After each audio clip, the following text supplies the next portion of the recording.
Hello everyone, कैसे हो सभी। सबसे पहले तो तेजस एजुकेशन अब पे आप सभी का स्वागत है। तो जैसा कि आप लोगों को पता होगा कि हमारी जो यूपीएससी की जो सीरीज चली हुई है, ठीक है, जिसमें हम क्या है, आंसर राइटिंग कर रहे हैं। ठीक है, तो आंसर राइटिंग में हम क्या है, बहुत सारे टॉपिक कवर कर चुके हैं। हमने अभी तक एंशियंट कवर कर लिया है, मेडिवल कवर कर लिया है, मॉडर्न कवर कर लिया है। अभी हम आर्ट एंड कल्चर को पढ़ रहे हैं। ठीक है, और इससे रिलेटेड जो भी क्वेश्चन हमने देखे हैं, ठीक है, आज जो क्वेश्चन है, और देखो आर्ट एंड कल्चर में मेन फोकस क्या है। अगर आप कुछ भी चीज एक्सप्लेन कर रहे हो तो आपको यहाँ पे एग्जाम्पल देना बहुत जरूरी है। अगर आप एग्जाम्पल नहीं दोगे तो आपका क्वेश्चन है जो उसका जो आंसर है वो अधूरा दिखेगा।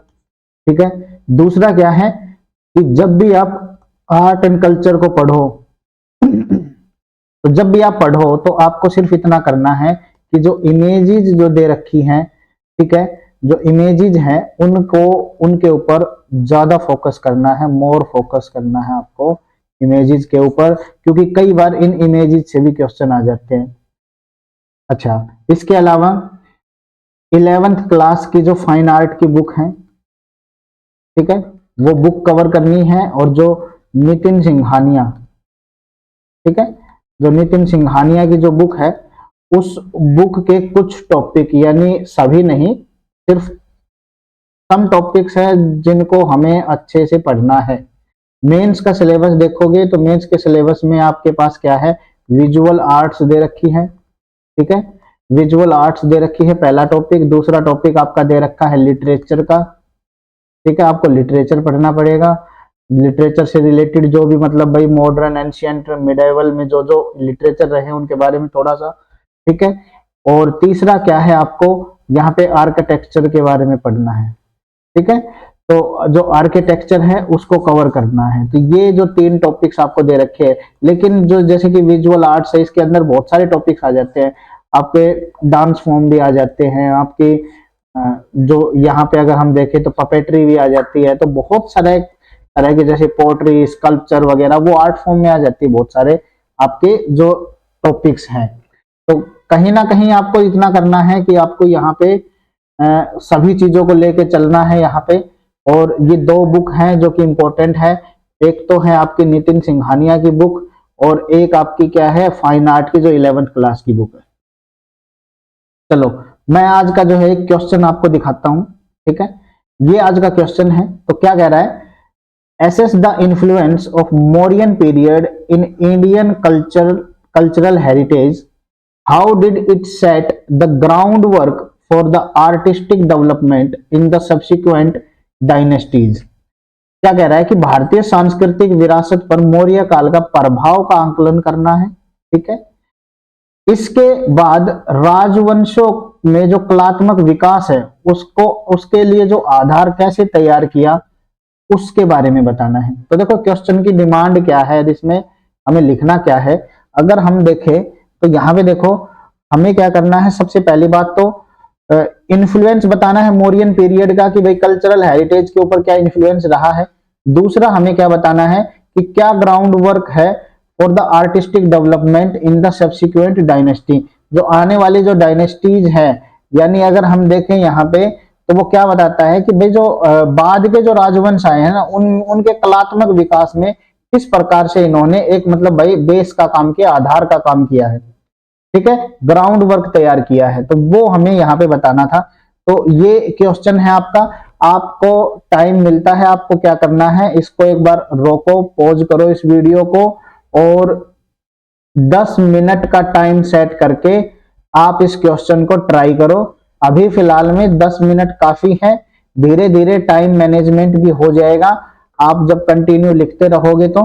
ठीक है, तो अभी 10 मिनट का टाइम सेट करो, इस क्वेश्चन को ट्राई करो। ठीक है, इंट्रोडक्शन में मौर्यन पीरियड के बारे में थोड़ा सा बता देना, और फिर उसके बाद क्या क्या उन्होंने इम्पैक्ट, यानी भाई क्या क्या, मतलब भाई इन्फ्लुएंस डाला है इंडियन कल्चरल हेरिटेज के ऊपर। ठीक है, तो बाद में इसको दिखाना है। ठीक है, चलो नेक्स्ट क्या है, चलो इसका जो है आंसर देखते हैं हम। ठीक है, तो इसका जो सॉल्यूशन क्या होगा, देखो देखो चंद्रगुप्त मौर्य है भाई, शुरुआत अगर हम देखें यहाँ पे चंद्रगुप्त मौर्य है, उनका एक बहुत बड़ा मतलब रोल रहा है मौर्यन साम्राज्य में। और इन्होंने क्या है 324 ईसा पूर्व से 187 ईसा पूर्व में अपना पहला अखिल भारतीय साम्राज्य बनाया था। ये एक ऐसा साम्राज्य था जिसमें भारतीय क्षेत्र के अधिकांश हिस्से कवर किए गए थे। ठीक है, मध्य और उत्तरी भारत के साथ साथ आधुनिक जो ईरान के कुछ हिस्से भी इसमें फैले हुए थे। इनके शासनकाल कला और संस्कृति के लिए एक मिसाल कायम की थी और जिसने भारतीय सांस्कृतिक विरासत पर एक क्या है अमिट प्रभाव छोड़ा था। अब देखो मौर्यन पीरियड का अगर हम शुरुआत देखें तो चंद्रगुप्त मौर्य के शासनकाल से शुरुआत हुई थी, लेकिन इसके बाद इन्होंने इनके बाद में क्या है ना मतलब भाई जो मौर्यन काल है ये तो हमने ये बता दिया कि शुरुआत ऐसे हुई थी, लेकिन इसमें बहुत सारे ऐसे राजा आए थे जिन्होंने मतलब भाई एक अहम रोल प्ले किया था, जिसमें सबसे इंपॉर्टेंट हो जाते हैं अशोक। जिनमें सबसे इंपॉर्टेंट कौन हो जाते हैं, अशोक जो हो जाते हैं। ठीक है, चलो देखो क्या कह रहा है इसमें भाई, वही है कि भाई चंद्रगुप्त मौर्य है, इन्होंने पैन इंडिया एम्पायर बना लिया अपना और पूरे इंडिया को एक प्रकार से कवर कर लिया था। साथ में क्या है भाई इन्होंने आज के जो इंडिया का जो अधिकांश भाग है, यानी भाई आप बोल सकते हो ऑलमोस्ट जो है ना इंडिया इसके इनके जो एम्पायर में शामिल था। और ईरान के जो मॉडर्न ईरान है ना उसके कुछ हिस्से भी इसमें शामिल थे।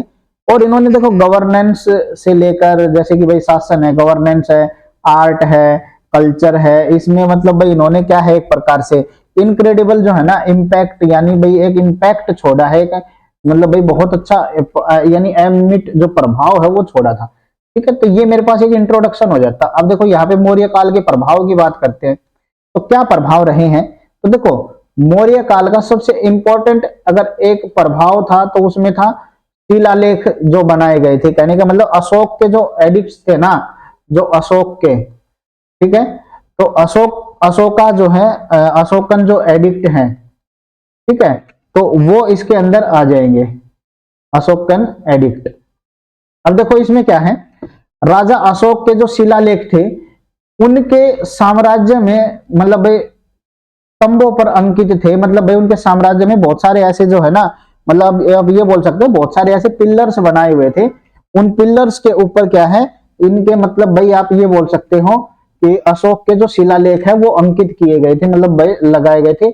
इनमें नैतिक मूल्यों का प्रचार करने का ये एक साधन था। यानी आप ये बोल सकते हो कि ये एक प्रकार से मीन्स ऑफ प्रोपेगेटिंग जो एथिकल और मॉरल वैल्यूज है ना उसको मतलब भाई प्रोपेगेट करने का एक साधन था ये। ठीक है, अशोक की जो धमकी नीति थी, अगर इनके बारे में अगर देखें तो अशोक के धम्म के रूप में इन शिलालेखों ने अहिंसा, सहिष्णुता, सांप्रदायिक आप बोलते हो सद्भाव जो है तो आदि का जो संदेश है इन्होंने फैलाया था।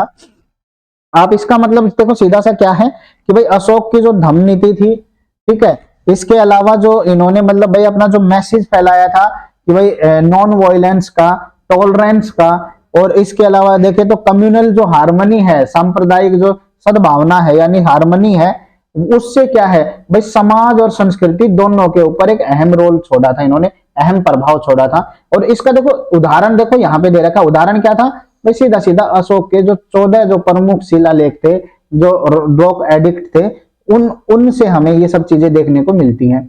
देखो दूसरा पॉइंट क्या आ जाता है यहाँ पे, अशोक के स्तंभ, जो अशोक के जो पिलर्स है ना उन पिलर्स से भी हमें पता चलता है कि भाई बहुत सारी चीजें, जैसे सारनाथ जो स्तंभ है भाई उसके ऊपर एक मूर्ति जो है सुसज्जित की गई थी। मतलब भाई बहुत सारी मूर्तियां यहाँ पे बनाई गई थी पत्थरों की। ठीक है, और ये इस स्तंभ को है ना भारतीय कला का इतिहास में एक मील का पत्थर माना जाता है। आप यूं बोल सकते हो कि जो ये जो है ना जो लॉइन, जो आप ये बोल सकते हो सारनाथ का जो लॉइन पिलर था ना, जो लॉइन कैपिटल बोल सकते हो आप इसको, कैपिटल, ठीक है, लॉइन कैपिटल जो है, जो ये सारनाथ जो पिलर जो बनाया हुआ था, ये मतलब भाई एक प्रकार से ये बोल सकते हो कि भाई जो इंडियन जो हिस्ट्री है ना आर्ट एंड कल्चर उसका माइलस्टोन बोल सकते हो आप इसको। ये इतनी जटिल शिल्प कला थी, जटिल का मतलब आप ये बोल सकते हो कि भाई क्राफ्टमैनशिप है ना बहुत अच्छी थी, इंट्रिकेट थी। और जो चित्रण है ना यहाँ पे, वो क्या है, उन्हें राष्ट्र का प्रतीक बनाया गया। इसके ऊपर जो चित्र था उसे भारत की जो मतलब भाई जो भारत की जो मतलब भाई सिंबल ऑफ द नेशन बना दिया गया था। यहाँ पे भारत के राष्ट्रीय जो है ना प्रतीक की भी इसने जगह ले ली थी, सिंबल की भी क्या है जगह ले ली थी। अच्छा, तीसरा जो क्या आ जाता, बौद्ध स्तूप। भाई बौद्ध जो स्तूप बनाए गए थे, जैसे सांची का स्तूप है, ठीक है, शुरू में जो बौद्ध अवशेषों को इसमें रखा जाता था, साधारण टीले बनाए जाते थे। लेकिन मौर्य संरक्षण के तहत क्या हुआ कि भाई ये कथात्मक राहत से सजे मतलब भाई जटिल संरचनाओं में विकास हुई, जिसमें बौद्ध वास्तुकला में एक दीर्घकालिक जो है परंपरा स्थापित की गई। भाई देखो, इसको अगर आसान भाषा में समझे तो इसका मतलब ये है कि भाई सांची का जो स्तूप है ना, वो एक सिंपल एक प्रकार से क्या है, एक माउंट था, मतलब भाई एक प्रकार से बोल सकते हो टीला था, ठीक है। और इसमें क्या है, ज्यादातर जो बुद्धिस्ट होते थे ना, उनके जो रेलिक्स है उनको रखा जाता था, जो उनके मतलब भाई अवशेष वगैरह को। लेकिन बाद में क्या हुआ कि जब मौर्यन काल है, उनके जो पैट्रोनेज के अंदर जब ये आया, तो ये जो कॉम्प्लेक्स स्ट्रक्चर है ना, इसको क्या किया गया, जो जटिल संरचना है, इसको मतलब भाई मतलब कथात्मक राहत का मतलब ये होता है कि भाई उनको क्या किया गया, उनको मतलब भाई जो नैरेटिव्स जो थे ना, नैरेटिव्स मतलब आप ये बोल सकते हो कहानियां उनके ऊपर लिखी जाने लग गई, ठीक है। इन मतलब भाई आप ये बोल सकते हो जैसे कि भाई ये स्तूप है, स्तूप के चारों तरफ क्या होता है, प्रदक्षिणा पथ होता है, प्रदक्षिणा पथ के ऊपर बहुत तरह की चित्रकारी होती थी, इनके ऊपर कथाएं लिखी जाती थी, जातक कथाएं वगैरह। तो ये जो है ना, ये क्या बताता है, ये बताता है कि भाई जो उस समय क्या था कि भाई हमारे जो बुद्धिस्ट आर्किटेक्चर है ना, उसकी परंपरा को दर्शाता था। और उस समय जो है ना, मतलब किस प्रकार से मतलब भाई ये अपने जो कथात्मक जो चीजें है ना, उनको जटिल संरचना में मतलब भाई उतारने लगे, इन प्रकार की संरचनाओं में, ताकि लोगों तक वो क्या है, उन कथाओं को पहुंचा सके और उनके जो मतलब कल्चर को पहुंचा सके, ठीक है। अच्छा, मिट्टी के बर्तन है। भाई मिट्टी के बर्तनों की अगर हम बात करें, सीधी सी बात है भाई, पोट्री वगैरह जो होती थी ना, पोट्री वगैरह, तो उनकी अगर हम बात करें तो देखो, इस समय उत्तरी काले पॉलिश वाले बर्तनों का उदय देखने को मिला। आप इसको ये बोल सकते हो कि नदन ब्लैक पॉलिश्ड वेयर होते थे ना, जो नदन ब्लैक पॉलिश्ड वेयर, इनका जो है एक प्रकार से उदय हो चुका था, जो मिट्टी के बर्तनों का एक शानदार और बारीक पॉलिश का भी एक रूप मान सकते हो आप। बारीक पॉलिश का मतलब ये हो सकते हो कि भाई इसे आप ये बोल सकते हो कि फाइनली पॉलिश्ड जो है ना, तो बहुत अच्छे तरीके से पॉलिश की गई थी, बहुत चमकदार और शानदार जो ये बर्तन हमें देखने को मिले थे। ये जो है ना, मौर्यन युग की उन्नत और मिट्टी के बर्तनों की तकनीकी को दर्शाता है कि किस प्रकार से मतलब भाई इन जो है, इनको फाइनली क्या है, आर्किटेक्चर जो है ना, उसमें मतलब भाई फाइन आर्ट को एक दर्शाता है कि भाई कितनी इन लग्जूरियस जो है ना, मतलब भाई आर्ट वहां पे देखने को मिली थी, कितनी एडवांस जो थी ना, मतलब भाई पोट्री टेक्निक हमें यहाँ पे देखने को मिला। और ये हमें क्या दिखाता है, जो कल्चरल सोफिस्टिकेशन को दिखाता है, यानी सांस्कृतिक जो परिष्कार जो है ना, उसको दर्शाता है। आप क्या बोल सकते हो इसे, रिफ्लेक्टिंग द कल्चरल सोफिस्टिकेशन, ठीक है। अब देखो, सांस्कृतिक विचारों की अगर हम बात करें, ठीक है, अगर हम बात करें जैसे कि भाई सांस्कृतिक विचार हैं, उनके संबंध में जो अगर शासन की बात करें, भाई गवर्नेंस की बात कर रहे हैं, governance regarding the cultural consideration, भाई जो यहाँ पे गवर्नेंस है उसकी बात करें तो चाणक्य जैसे शास्त्री थे, जो कि भाई राज्य कला और आर्थिक नीति के जिन्होंने अपने क्या है मतलब भाई अर्थशास्त्र जैसा ग्रंथ लिखा है, ठीक है, और प्रशासनिक प्रथाओं की नींव भी रखी इन्होंने।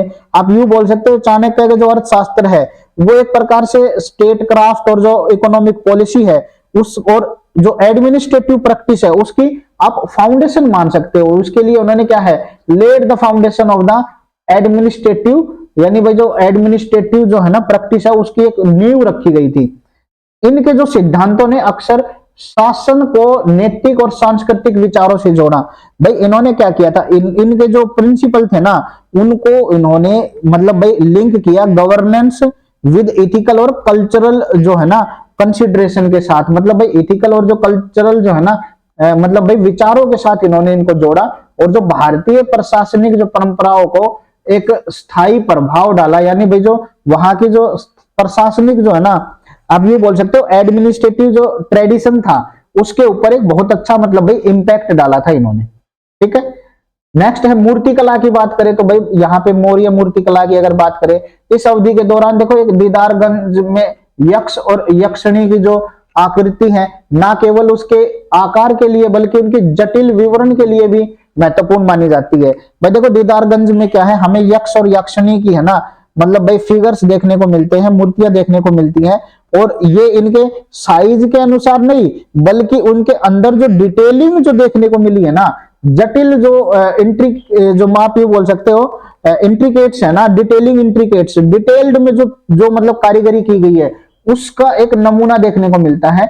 ये जो है ना आकृति भारत में जो आकृति कला के शुरुआती उदाहरणों के रूप में काम करती है, जो गुप्त काल जैसे आए थे उन जैसी अवधि के बाद मूर्ति कला को प्रभावित करती है। ठीक है, तो कहने का मतलब ये है कि भाई इनके पास क्या है, बहुत ही मतलब भाई एडवांस लेवल की जो है मूर्ति कला जो है ना वो भी वो मतलब भाई हमें देखने को मिलती है। ठीक है, अब देखो ये मैंने 5 पॉइंट बता दिए इसके कि भाई भारतीय सांस्कृतिक विरासत पर मौर्य काल का क्या प्रभाव पड़ा है। तो अशोक के भाई शिलालेख थे, स्तंभ थे, बौद्ध स्तूप बनाए, मिट्टी के बर्तन, 6 बता दिए मैंने। सांस्कृतिक विचारों में जो शासन है, गवर्नेंस देखने को मिला, मौर्य जो मूर्ति कला है वो देखने को मिला। तो 6 पॉइंट थे, आपको इनमें से कोई भी 3 लिखने थे। ठीक है, चलो नेक्स्ट इसमें देखो क्या है भाई, इनसे निम्नलिखित तरीकों के बाद भारतीय राजवंशों में कलात्मक विकास के आधार को तैयार किया है। कहने का मतलब सीधा है कि भाई क्या ग्राउंड वर्क है ना, आर्टिस्टिक जो डेवलपमेंट हुआ है, उनके बाद जो सब्सिक्वेंट जो इंडियन भाई डायनेस्टीज आई हैं तो उनके उसमें जो भारतीय राजवंश जो आए हैं उनमें क्या क्या कलात्मक विकास हुआ, क्या क्या मतलब भाई आर्टिस्टिक डेवलपमेंट देखने को मिला, तो वो हम देखेंगे। सबसे पहला तो इसमें पॉइंट है प्रकृतिवाद, यानी नेचुरलिज्म आप इसको बोल सकते हो। क्या बोल सकते हो? नेचुरलिज्म। ठीक है, नेचुरलिज्म। तो ये देखो क्या बताता है, मौर्य काल की जो विशेषता है ना प्रकृतिवाद की एक डिग्री थी, मतलब भाई आप ये बोल सकते हो यहाँ पे आप नेचुरलिज्म को है ना आप बहुत अच्छे लेवल पे देख सकते हो, क्योंकि इनकी कला में देखो जैसे कुछ ऐसे विद्यालय थे जैसे गांधार और मथुरा है, जो ऐसी जो है ना मतलब भाई आप विद्यालय नहीं बोल सकते, आप ये बोल सकते हो जो स्कूल्स है ना, जो गंधारा स्कूल है, मथुरा स्कूल है, इनमें भी इनका प्रभाव देखने को मिलता है। जैसे मानव और जो पशुओं की जो आकृति होती थी ना, यथार्थवाद चित्रण इन मतलब भाई स्कूल ऑफ आर्ट में हमें देखने को मिलता था। यथार्थवाद का मतलब ये है कि भाई आप यूं बोल सकते हो कि भाई इसमें जो है ना गंधारा और जो रियलिस्टिक जो है ना डिपिक्शन, आप ये बोल सकते हो यथार्थवाद का मतलब है रियलिस्टिक है ना, रियलिस्टिक जो है आपको आपको क्या है यहाँ पे मतलब भाई रियलिस्टिक चित्रण बोल सकते हो। चित्रण का मतलब क्या है? डिपिक्शन आप बोल सकते हो। रियलिस्टिक डिपिक्शन है ना वो आपको यहाँ पे देखने को मिलेगा कि भाई वो जो है ना बिल्कुल रियल जैसा बनाने की कोशिश करते थे। इसके बाद क्या है, बौद्ध और हिंदू कला को भी प्रभावित किया इन्होंने, और वैशाली की जो एकल सिंह राजधानी, मतलब जो राजधानी नहीं है ये क्या है, कैपिटल। ठीक है, जो कैपिटल है, कैपिटल का मतलब भाई जो वहां पे जो मूर्ति बनी है वैशाली में, जो एक सिंह की जो है ना सिंगल लॉइन जो कैपिटल है वैशाली में, वो इसका एक एग्जाम्पल है। वो क्या है? इसका एक एग्जाम्पल है। ठीक है, देख रहे हो मैं एग्जाम्पल बहुत डालने लग रहा हूं, अगर मैं कोई पॉइंट लिख रहा हूं तो एग्जाम्पल भी डाल रहा हूं। अच्छा, रॉक कट वास्तुकला भी है। ठीक है, रॉक कट वास्तुकला का मतलब क्या है? रॉक कट आर्किटेक्चर जो है ना वो हमें देखने को मिलता है। जैसे बराबर जो हिल्स हैं वहां पे जो मतलब रॉक कट जो गुफाएं हैं वो देखने को मिलती हैं कि भारतीय जो बौद्ध गुफा मंदिरों के मतलब भाई विषय में अजंता एलोरा गुफा है, वास्तुशिल्प जो प्रोटोटाइप्स है ना, वास्तुशिल्प प्रोटोटाइप्स के रूप में हमें देखने को मिलती। कहने का मतलब सीधा है कि जो रॉक कट केव्स है ना, जो बराबर हिल्स में जो हमें देखने को मिलती है, ये एक प्रकार से है ना आर्किटेक्चरल प्रोटोटाइप्स बन गए थे। ठीक है, आर्किटेक्चर जो वास्तुशिल्प के है ना प्रोटोटाइप्स बन गए थे। क्यों? क्योंकि इनके बाद जब बाद में जो है ना इंडियन बुद्धिस्ट जो केव्स बनी, जैसे अजंता एंड एलोरा की गुफाएं बनी, वो क्या है ना, वो बहुत ज्यादा है ना, मतलब भाई आप ये बोल सकते हो यहाँ पे जो रॉक कट गुफाएं थी उनसे बहुत अच्छा, मतलब भाई आपको क्या है, एडवांस जो है ना, हमें अजंता एलोरा की गुफाओं में एडवांस तरह की टेक्नोलॉजीज देखने को मिली है। तो ये रॉक कट वास्तुकला भी उसमें क्या है, ये बहुत अच्छे लेवल की इनको क्या है, रॉक कट वास्तुकला में भी क्या है, महारत हासिल थी। अच्छा, स्तूप निर्माण की बात करें, स्तूप निर्माण में देखो आप ये डाल सकते हो कि भाई जो स्तूपा जो कंस्ट्रक्शन है ना, उसमें देखो जो निमन जो है ना, मतलब भाई इनके जो निर्माण की जो तकनीक है, सजावट करने की जो, मतलब भाई एक प्रकार की जो तकनीक है, वो देखो भविष्य के जो बाद में जो स्तूप बने हैं ना, उनको एक उनके लिए क्या है, एक प्रकार से आप ये बोल सकते हो कि ग्राउंड वर्क, मतलब भाई ग्राउंड वर्क है ना, मॉडल प्रदान करके गया था, ग्राउंड वर्क बना के गया था, जिससे क्या है, भाई खास तौर पे जैसे आंध्र और जो गुप्त काल के दौरान जो भी स्तूप बने हैं, ये जो स्तूप है ना, अधिक विस्तृत और प्रतीकात्मक रूप से समृद्ध हो गए थे। कहने का मतलब सीधा सा है, जो कंस्ट्रक्शन टेक्निक है ना और डेकोरेशन ऑफ मोटिव्स, यानी भाई जो डेकोरेशन की जो सजावटी रूपांकनों की जो है ना मोटिव्स है, ये साची के स्तूप के मॉडल को है ना, ये आने वाले जो मॉडल जो थे ना, उनके लिए एक प्रकार से फ्यूचर में जो भी मॉडल बने थे, उनके लिए एक मतलब भाई ग्राउंड वर्क तैयार करके चला गया था। उसके बाद के जितने भी स्तूप बने हैं वो ज्यादा क्या, अधिक विस्तृत, अधिक विस्तृत का मतलब क्या होता है कि भाई मोर क्या थे, मतलब भाई आप ये बोल सकते हैं इलेबोरेट थे, और सिंबॉलिकली जो है प्रतीकात्मक रूप से समृद्ध थे। कहने का मतलब सिंबॉलिकली रिचर थे, सिंबल्स के रूप में उनको और ज्यादा रिच देखने को मिला हमें। लोग क्या करने लगे, अब उन स्तूपा के ऊपर कहानियां लिखने शुरू कर दी उन्होंने, वो भी चित्रों के माध्यम से, प्रतीकात्मक सिंबल्स के माध्यम से। ठीक है, मूर्ति कला की बात करें तो देखो यहाँ पे प्रारंभिक जो यक्ष और यक्षिणी की जो मूर्तियां जो थी ना, विशिष्ट शैली और रूपांकनों के साथ भारत के मानव आकृति कला के विकास की नींव रखी थी इन्होंने। भाई जो अर्ली में जो यक्ष और यक्षिणी की जो प्रतिमाएं जो बनती थी, ठीक है, ये जो प्रतिमाएं थी, आप ये बोल सकते हो कि भाई जो इनका जो डिस्टिंक्ट स्टाइल था, जो मोटिव था, वो एक प्रकार से क्या है, ग्राउंड वर्क जो है ना, वो बना रहा था किसके लिए, जो आने वाले जो है ना, मतलब भाई टाइम में जो भी मतलब भाई फिगर आप बोल सकते हो जो फिगरनल जो आर्ट है ना इंडिया में, उसके इवोल्यूशन के लिए ग्राउंड वर्क इसने तैयार कर दिया था। ठीक है, और जो गुप्त काल में जो अधिक जो है ना परिष्कृत मूर्तियों के इस प्रभाव को स्पष्ट रूप से देखा जा सकता है। तो जो बाद में जो गुप्त काल में जो मूर्तियां बनी ना, वो मतलब भाई एक प्रकार से एडवांस वर्जन था किनका, जो मौर्यन काल में जो मूर्ति कला थी उनसे। ठीक है, शहरी नियोजन देखने को मिला, शहरी नियोजन का मतलब यही है, अर्बन प्लानिंग देखने को मिली, तो सुनियोजित है ना लेआउट देखने को मिला, मजबूत किलाबंदी देखने को मिली। ठीक है, और चिन्हित जो मौर्य शहर है भविष्य के शहरी केंद्र के लिए एक मॉडल प्रदान कर गई। कहने का मतलब ये है कि भाई वेल प्लान्ड लेआउट ये बनाने लग गए थे, फोर्टिफिकेशन होने लग गया था। ठीक है, महल मतलब महलों का, और जो फ्यूचर जो अर्बन सेंटर्स जो थे ना, जो मतलब भाई केंद्रीय जो एक प्रकार से भविष्य में जो भी केंद्रीय मतलब भाई शहरी केंद्र जो बनने थे, उनके लिए एक मॉडल तैयार हो गया था ये। जैसे कि एक एग्जांपल के बाद देखो, बाद के जो काल में उज्जैन और पाटलिपुत्र जो है ना जैसे शहर मौर्य नियोजन तकनीकों से प्रभावित थे, और उनमें उपयोगिता और सौंदर्य शास्त्र दोनों शामिल थे। कहने का मतलब कि जो सिटीज जो बाद में है ना उज्जैन और पाटलिपुत्र जैसी जो है बाद के जो पीरियड में, उसमें जो है ना इन्फ्लुएंस देखने को मिला मौर्यन प्लानिंग का, टेक्निक का, और जिसकी वजह से क्या है कि भाई उसमें जो मतलब भाई उपयोगिता यानी यूटिलिटी, और जो सौंदर्य जो शास्त्र है यानी एस्थेटिक जो है ना, जो एस्थेटिक जो वैल्यूज हैं वो भी हमें यहाँ पे देखने को मिली है। अच्छा, प्रतीकात्मकता, भाई आइकोनोग्राफी बोलते हैं इसको, क्या बोलते हैं, आइकोनोग्राफी।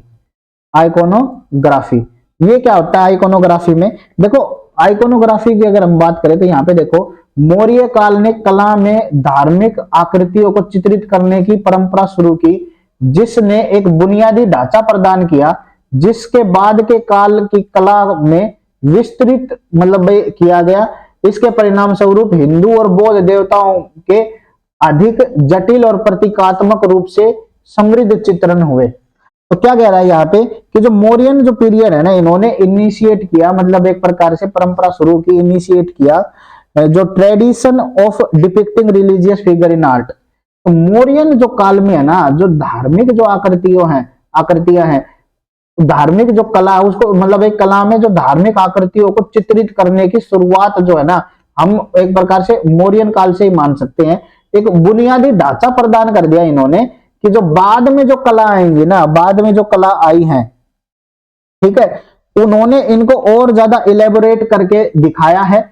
इसके परिणाम स्वरूप क्या हुआ, हिंदू और बौद्ध जो देवताएं थे ना, के अधिक जटिल और प्रतीकात्मक रूप से समृद्ध चित्रण मिले। कहने का मतलब इनके जो भी हमें, आप ये बोल सकते हो कि भाई जो हिंदू और जो बुद्धिस्ट जो देवता थे, डेटीज थे, इनका क्या है, मोर इंट्रिकेट और सिंबॉलिक है ना, रिच रिप्रेजेंटेशन हमें देखने को मिला है यहाँ पे। ठीक है, तो ये जो है ना, ये क्या दिखाता है कि भाई ये यही बताता है कि भाई एक प्रकार से नेचुरलिज्म देखने को मिला। रॉक कट वास्तुकला है वो भी बहुत एडवांस हो गई थी बाद की। स्तूपा जो निर्माण है वो एक खास उस पे सजावट वगैरह करने लग गए थे। मूर्ति कला में भी जो है ना एक प्रकार से बहुत ही मतलब भाई अच्छी जो आप बोल सकते हो कि भाई आप यूं बोल सकते हो कि भाई और ज्यादा उसको है ना एस्थेटिक बनाने शुरू कर दिया। शहर नियोजन एडवांस हो चुके थे, ठीक है। और जो प्रतीकात्मक जो है आइकोनोग्राफी की बात करें तो यहाँ पे जो हिंदू और जो बौद्ध जो है ना, उनकी जो मूर्तियां थी वो एक प्रकार से आप मतलब भाई एक वो जो टेक्निक है ना वो इतनी ज्यादा एडवांस हो चुकी थी कि वो जो मोर इंट्रिकेट यानी भाई बहुत ज्यादा जटिल और जो प्रतीकात्मक यानी सिंबॉलिक जो है ना यानी एस्थेटिक बोल सकते हो चित्रण हमें देखने को मिले हैं। ठीक है, अच्छा मौर्यन काल से रिलेटेड देखो अब ये आ जाता है कंक्लूजन। कंक्लूजन में क्या डालोगे, मौर्य काल ने न केवल अपने समय में भारतीय सांस्कृतिक विरासत को समृद्ध किया बल्कि बाद के राज्यों में कलात्मक और सांस्कृतिक विकास में एक बहुमुखी आधार रूप मतलब आधारभूत आधार भी तैयार किया है। ठीक है, कला वास्तुकला शासन और जो सार्वजनिक कार्यों में इसका जो योगदान स्पष्ट है। ये भविष्य की पीढ़ियों के लिए एकीकृत सांस्कृतिक मॉडल प्रदान करता है। देख रहे हो, जो ऊपर पढ़ा है वही चीज ऊपर लिख दी और साथ में ये भी बता दिया कि जो भविष्य की जो पीढ़ियां है उसके लिए क्या है, एकीकृत जो है ना सांस्कृतिक मॉडल प्रदान किया है। तो सीधा सा इसमें बस यही लिखना था हमें कि भाई एक प्रकार से इन्होंने मतलब भाई सिर्फ कल्चरल हेरिटेज का ही नहीं, बहुत ही वर्सेटाइल चीजें इन्होंने की हैं। एस्थेटिक और कल्चरल डेवलपमेंट देखने को मिला है डायनेस्टीज में, बाद की डायनेस्टीज में भी। और ये हमें सिर्फ है ना एक प्रकार का क्या देता है, मतलब भाई ये हमें एक ये एविडेंस देता है, स्पष्ट करता है हमें ये कि भाई जो गवर्नेंस है, पब्लिक वर्क है, ठीक है, कला है, आर्ट है, गवर्नेंस है, पब्लिक वर्क है, तो ये जो है ना इंटीग्रल जो एक प्रकार से इंटीग्रेटेड कल्चरल मॉडल बन गया था बन गया है हमारी जो फ्यूचर जो जनरेशन आएंगे उनके लिए। एक प्रकार से हमारे क्या है, कल्चर को पढ़ के वो लोग क्या है वो मतलब भाई बहुत गर्व महसूस करेंगे। तो वो सब चीजें यहाँ पे हमें देखने को मिली। उम्मीद करता हूं कि ये क्वेश्चन आपको समझ में आया होगा। देखो इसमें कुछ नहीं है, आपको ये कुछ पॉइंट बताने थे, प्रभाव बताने थे और जो राजवंशों के जो कलात्मक विकास है ना वो कैसे तैयार हुआ वो बताना था। तो ये जो था आज का हमारा जो है क्वेश्चन था। उम्मीद करता हूं आप लोगों ने लिख के देखा होगा। मिलते हैं आपको अगली वीडियो में, तब तक के लिए बाय बाय, टेक केयर।